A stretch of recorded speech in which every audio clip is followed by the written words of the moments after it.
Hey everyone, and welcome to my Plumbers of Data Science podcast, where I help you to get into data science and especially data engineering.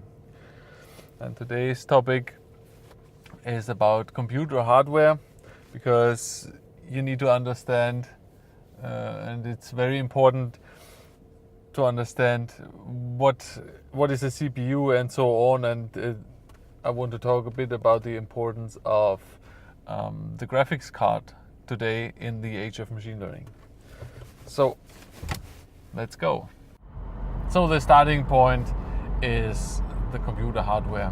And when you look at computer hardware, it's a bit, the thing is that you need to understand what exactly is each hardware part doing and how it is important to the data science world. And when you look at a computer, a typical computer, you have your CPU with a few CPU cores, you have RAM, you have your main board, you have a HDD or an SSD, and you have a graphics card. And so it's super simple, but how does that transform into data science? What exactly do you need to look into here?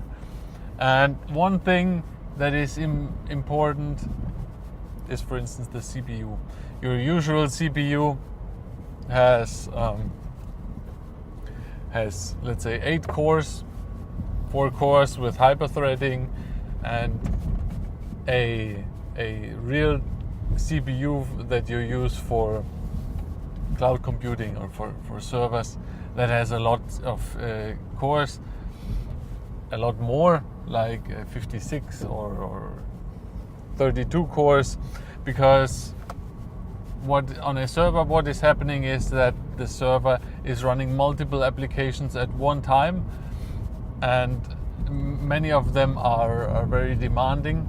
So when you think about you're running a database, you're running a Kafka for transmitting messages and some management, then you already have many processes that access that CPU, and that goes up when you then have applications that are using processing power to calculate stuff, like for instance with Spark. So the actual CPUs are important, that you have a lot and that you have many of them. It's always a trade-off: less CPUs, less cores and more speed, or more CPUs and less speed. That depends on how much you want to, how much money you want to spend, and your overall applications that you're using them for. Then you have the RAM, the random access memory. This is something that is also important in a server environment, because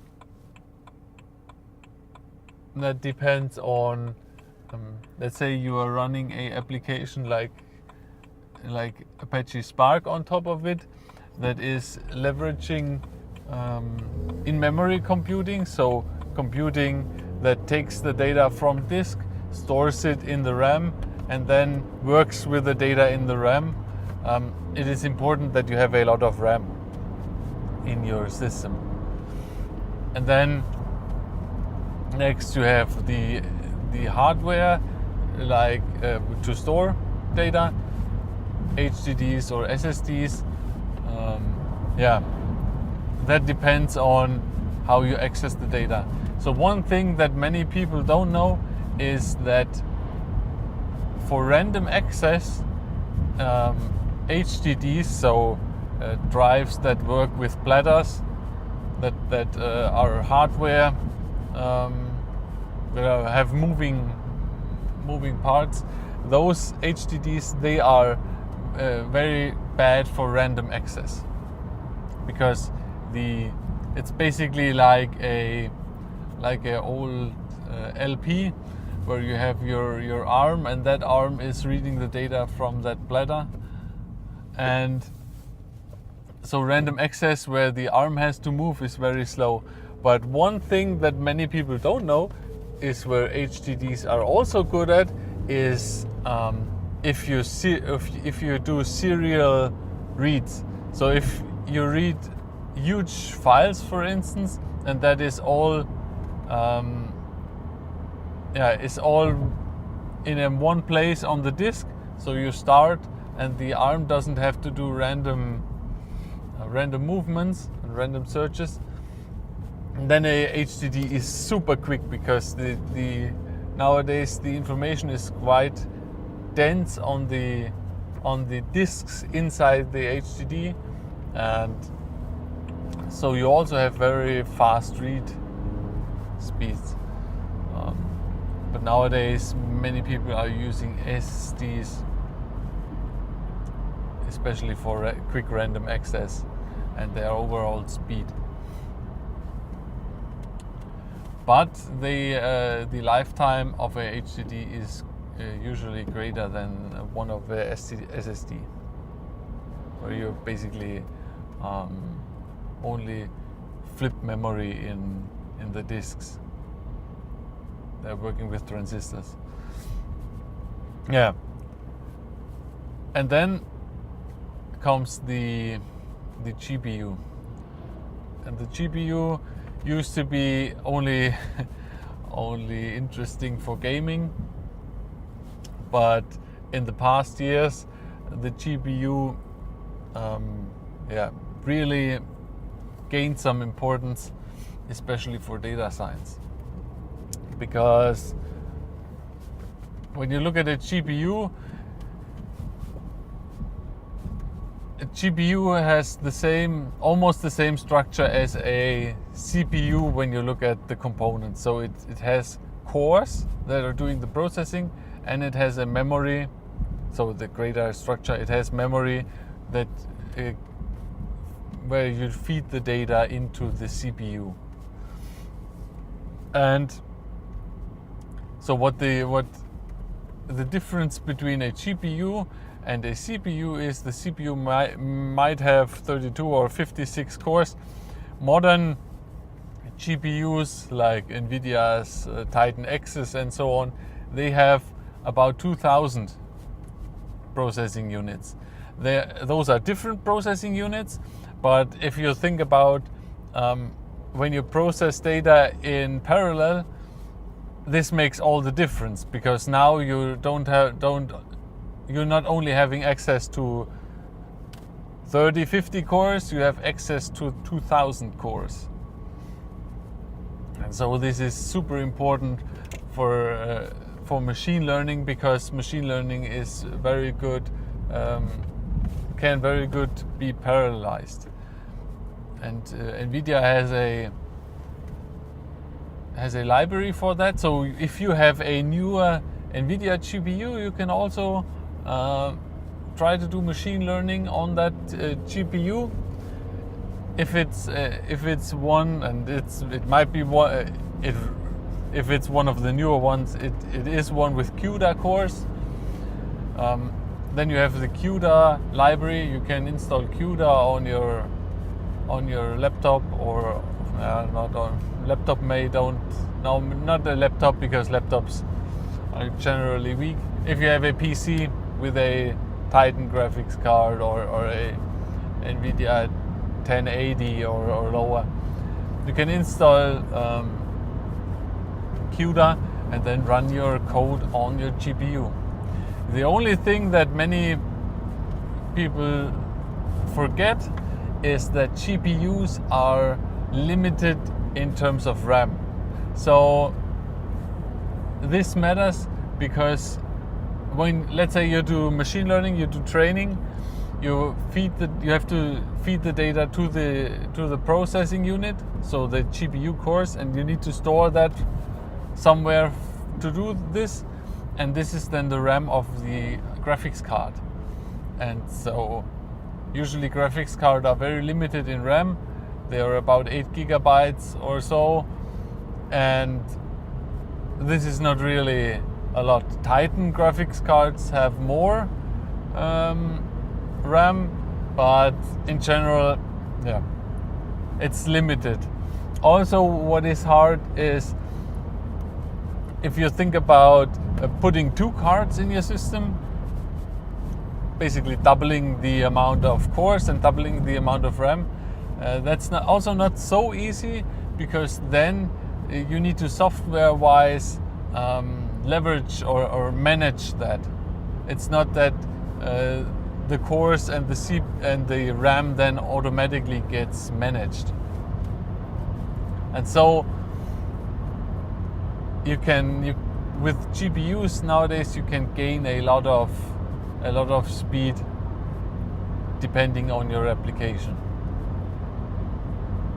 It's super important, and yeah, it's quite funny that it's first the GPUs were used only for gaming, then for mining bitcoins, and now they are also used for heavy machine learning, which is really interesting. And then you have to think about how is the system set up, because servers are not like the PCs you have at home. There are, for instance, blade servers. You should look into that, how blade servers are set up. So blades are usually not that high, and the idea is that you have a rack, I don't know how high are they, 2 meters high, and you have slots for blades.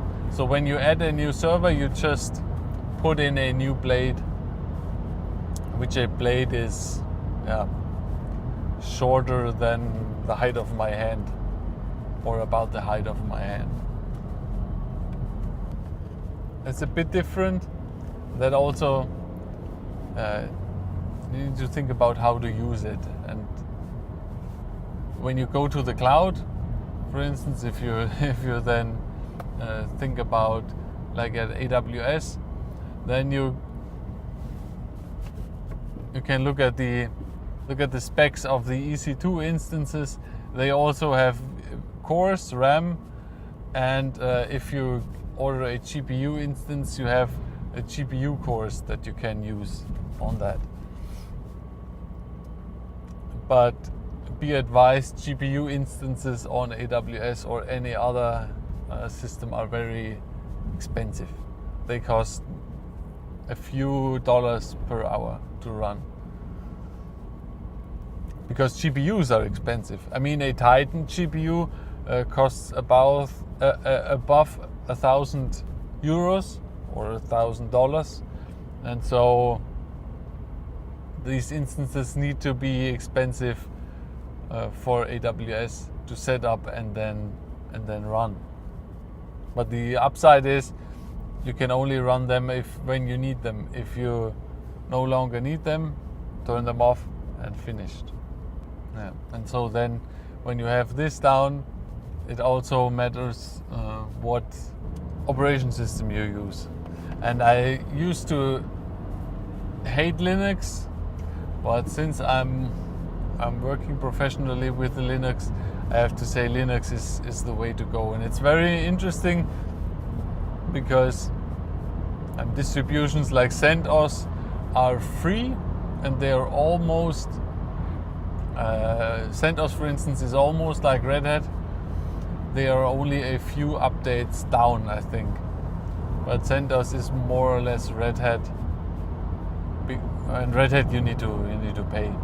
But all the systems nowadays, like big data tools and so on, they work very good on Linux, because Linux is made for server environments.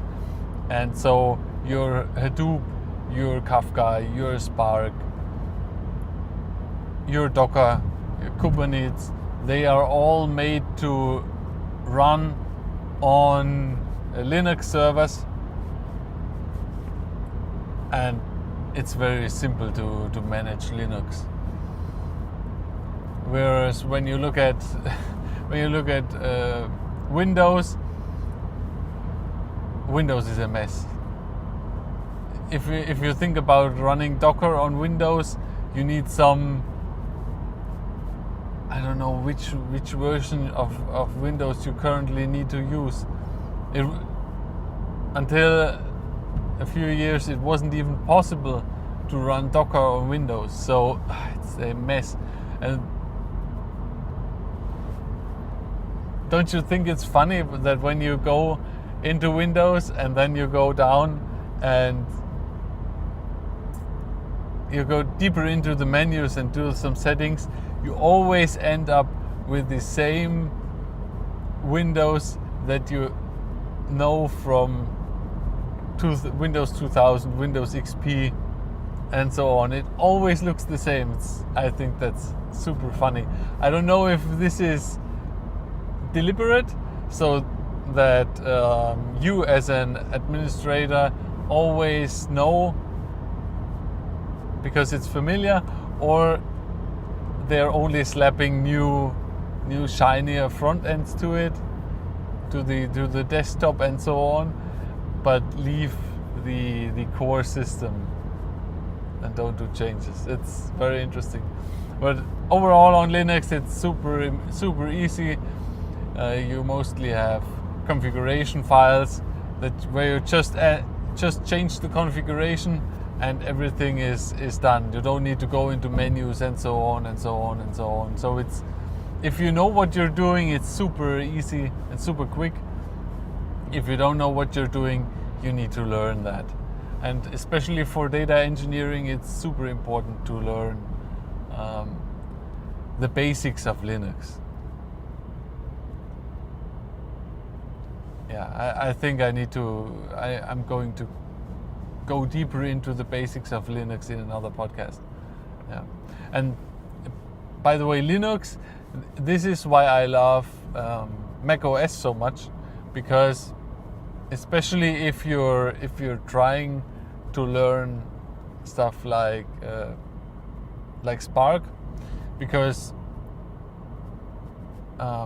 Mac OS is basically Linux. So you have a real command line, and you can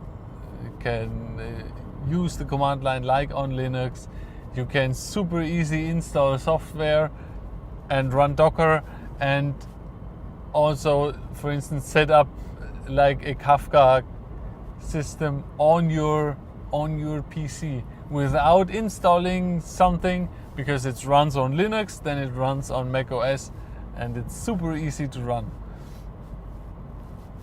Of course, Macs are on the expensive side, but believe me, I have tried to install stuff on Windows. Forget that. What you can do on Windows is you can use something like some virtualization tools, and then run like VirtualBox on it, and then install a CentOS OS or CentOS server within your VirtualBox, and then you're back on Linux. But it's not as comfortable as working with Mac OS. Alright, so that's it. I'm here. I'm at work in the parking lot. Hardware is super important, and you can easily figure that out searching the internet. So you don't need some crazy online courses or something. Go to Wikipedia, Google stuff, and then you can find out the important stuff that you need to know about the hardware. Yeah. Okay, so that's it. See you tomorrow. Bye-bye.